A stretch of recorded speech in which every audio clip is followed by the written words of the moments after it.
ওদের গুলিতে যদি আমার জাহান লেখা থাকে, কারোর বাপের ক্ষমতা নেই আমার বাঁচিয়ে রাখার। ওদের গুলিতে যদি আমার জাহান না লেখা থাকে, ওদের বাপের ক্ষমতা নেই আমার জাহান নেওয়া।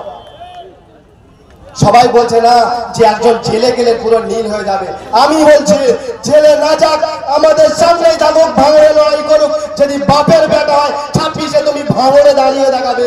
আমরা আমাদের ভিতর থেকে সাধারণ যে কোনো একটাকে দাঁড় করিয়ে দেবো, তোমাকে রসগোল্লা খাইয়ে বাড়ি বাড়িয়ে দেবো। আশা করছি পারবো তো? আমরা ভাঙড়বাসী, আমরা সব পারি। আমরা হিরোকে জিরো করতে পারি, জিরোকে হিরো বানাতে পারি। ওটা ওনার শিক্ষা লোয়ার বাকি আছে। তাই দিদি ভেবেছিল যে ভাঙড়ের বুকে, ভাঙড় কলেজে এমন একজনকে শিক্ষা করতে পাঠাও। ও জানে না ভাঙড়ের বুকে আমাদের মতো প্রিন্সিপালরা বাস করে, আমাদের রাজনীতির মতো প্রিন্সিপাল থাকে, যে তোমার সময় পেলে পড়াশোনা করলে ঠিক টাইমে তোমার চামড়াও গুলিয়ে দিত। নওশাদ সিদ্দিকী শেখায় যে ভদ্রতা বজায় রাখো, স্কুলে না পড়া করলেও একদিন ছাড়া দুদিন তাকে শেখাও, তাকে বোঝাও। যেদিন না পড়া করে তারা তুমি কি করবে? সে তো পরীক্ষার সময় গিয়ে ফেলই করবে। সেই জন্য বলছি আমরা মারপিটের রাজনীতি না করে আগামী দিন সেই পরীক্ষারও মেটা করছি। 2026 সালে ওকে জিরো করে বাড়ি পাঠাবো। আর যদি জেলে যায় চুনোপুটি নেতারা সাবধান হয়ে থাকো, তোমাদের অবস্থা কি হবে? আজকে যে যার টাকাতে তোমরা আজকের এই দম্পতি গিয়ে বেড়াচ্ছ, সামান্য কিছু হলেই থানাকে ভয় দেখাচ্ছ। এখন ক্যালকাটা পুলিশ কিছু না হলে তোরা চেষ্টা তো নিচ্ছে, আমরা এইটাই শান্তি। আগে তো আমরা থানায় যেতে ভয় করতাম, এখন তো বুক ফুলিয়ে থানায় যায়। পুলিশ মানে তাদের আল্লাহ এমন একটা চোখ দিয়েছে, তারা হারাম আর হালাল বুঝতে পারে, কোনটা হারামির বাচ্চা আর কোনটা সঠিক বাচ্চা। পুলিশের সামনে গেলে পুলিশ বলে দিতে পারে, কিন্তু পুলিশের হাতটা দাদা। যখন 14 দিন সিআইডি পিসিতে ছিলাম, সিআইডি পিসি ভাই একটা খবরের সমান, তখন প্রত্যেকটা অফিসার বলতো আজকে যে কষ্টটা তোরা করছিস একদিন না একদিন তার ফল পাবে। আজকে গর্ব করে বলি যে হ্যাঁ, সেই কষ্টের খাতিরে আজ আমরা ভাঙড়ের বুকে নওশাদ সিদ্দিকী ভাইজানের মতো যে ভুলকে ফোটাতে পেরেছিলাম, ওদের বাপের ক্ষমতা হয়নি। 293 জনের হুম হারাম করে দিয়েছে। আজকে ওরা কিন্তু আপনারা দেখছে এই লোকসভা, ওরা লোকসভা দেখছে না, ওরা 2026-এর ফলাফল দেখছে। যে নওশাদ সিদ্দিকী এক নয় 3 সাথে 21টা যদি হয়ে যায়, ও একা যদি আমাদের ছটফটানি ধরিয়ে দিতে পারে, আর 3 সাথে 21টা বাচ্চা যদি ওর ভিতরে ঢুকে যায়, 293 জন পালাতে কিন্তু ভোমর পাবে না। তাই তো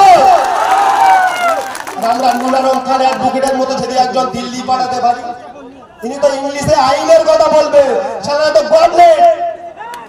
তাই তো একটা অ্যাডভোকেট তো ইংলিশে কথা বলে, আমার অ্যাডভোকেট এখনই দাঁড়িয়ে ইংলিশে কথা বলছিল। ওদের তো গভর্নমেন্ট, আর ট্রেনের টিকিটের নাম ভুল দিলেও পড়তে পারে না। সেই কথা চিন্তা করে যোগ্যবান প্রার্থীকে ভোট দিন, যারা তোমাদের বাচ্চাদের কথা ভাববে, যারা তোমাদের মেয়েদের কথা ভাববে, যারা তোমাদের বউদের কথা ভাববে, শান্তিতে ঘুমোতে পারবে, স্কুলে আসতে পারবে, রাতের বেলা তারা শান্তিতে ঘরে যেতে পারবে। সেই চিন্তা ভাবনা করে সঠিক মানুষকে চিহ্নিত করে খাম চিহ্নে ভোট দিন। আগামী 5 বছর যাতে আমরা শান্তির সাথে ভাঙড়ের মানুষ, টোটাল যাদবপুরের মানুষ ঘুমোতে পারি, সেই চিন্তা ভাবনা মাথায় নিয়ে এই ঝাঁটা মেরে এদেরকে বিদায় করার দায়িত্ব আমাদের। পারবো তো? এসো, ভোটের দিন তোমাদের সাথে দেখা হবে। যতই আমি বলেছিলাম না যে আমরা এখন শান্ত আছি, ওদেরকে প্র্যাকটিস করতে দিয়েছি, প্র্যাকটিসেই অনেক ইনজুরি হয়ে পালিয়েছে। তাই তো আজ থেকেই তো খেলা শুরু হলো। এতদিন তো আমরা ঘুমিয়েছিলাম, তোমাদেরকে প্র্যাকটিস করতে দিয়েছিলাম, ক্ষমতা হয়নি। এই ময়দানে একটা মিটিং করে দেখাবে, ওইখানে রাস্তার উপরে স্টেজ করতে হয়েছিল তোমাদের, বলেছিল না করি? আজ রাস্তার উপরে যখন স্টেজ হয়, কতটা দোকানদারের ক্ষতি হয়, কতটা মানুষের ক্ষতি হয় তোমরা জানো না।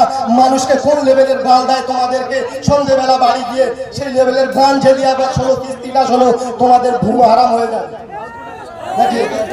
মানুষ সারাদিন চাষিবাসী, চাষিজীবী, শ্রমজীবী এলাকা মানুষ চায় যে আমরা সন্ধ্যের সময় সারাদিন মাঠে খাটাখাটনি করে বলে, সত্যি কথা বলে কেন? ওটা তো কেন্দ্র সরকার দেয়। এরা এমন লেভেলে চুরি করেছে সেটার হিসেব দিতে পারছে না, এখন খালি বলছে কেন্দ্র সরকার টাকা দিচ্ছে। আরে চোর চুরির আগে হিসাবটা তো শিখেছে যে তারপর তোরা টাকা দেবে। আবার দেবে কি করে? হয় পঞ্চায়েতের মেম্বারের বা সব 100 দিনের কাজের লিস্টে ওদের নাম, আর গরিব মানুষদের সব খাতা। তাই তো আন্দোলন করবে তারা, রাস্তা 100 দিনের কাজে টাকা দিয়ে থাকতে তোমাদের কাঁধে কাঁধ দিয়ে এরা ভাঙড়ে না তোমাদের সাথে দিল্লি গিয়ে আন্দোলন করতো। এরা যদি নিজের ঘাটির টাকা খরচা করে সোনপুর মিটিংয়ে আসতে পারে, নিজের ঘাটির টাকা খরচা করে তোমাদের সাথে দিল্লি গিয়ে আন্দোলন করতো। তোমরা তো গরিবের হক দেবে না, খারাপ নিয়ে হবে না নাকি? মা বোনেদের কথা চিন্তা করে বলছি, যদি কোনো বেশ্যা ভাতা চালু হয় তখন কি করবেন আপনারা? শুধরে যান, দিদি হয়তো কোনোদিন এই ভাতাটাও চালু করে দেবে, সেই জন্য শুধরে যান। যার যা ভাতা প্রাপ্য সঠিক ভাতা সঠিক মানুষকে দিন। মিটিং করে তোমাদের মিটিংয়ে ডেকে আনতে হবে না, মানুষ তোমাদের পিছনে ঢাল লাগবে। নওশাদ সিদ্দিকীকে টাকা দিয়ে আমাদেরকে ডেকে আনেন না। নওশাদ সিদ্দিকীর মুখের বাণী মানুষকে আকর্ষণ করছে, নওশাদ সিদ্দিকীর হক কথা বলা মানুষকে আকর্ষণ করছে, নওশাদ সিদ্দিকীর চোখে চোখ রেখে লড়াই করাকে মানুষ মেনে নিয়েছে। ওই জন্য নওশাদ সিদ্দিকীর জন্য জেল কাটতে কেউ ভয় করে না, গুলি খেতে কেউ ভয় করে না। রাত 12টার সময় তারা চলে যাচ্ছে বিডিও অফিসে। তোমাদের ক্ষমতা থেকে টাকা দিয়ে নিয়ে যাও, তাও যাবে না, ওই পর্যন্ত গিয়ে চলে আসবে।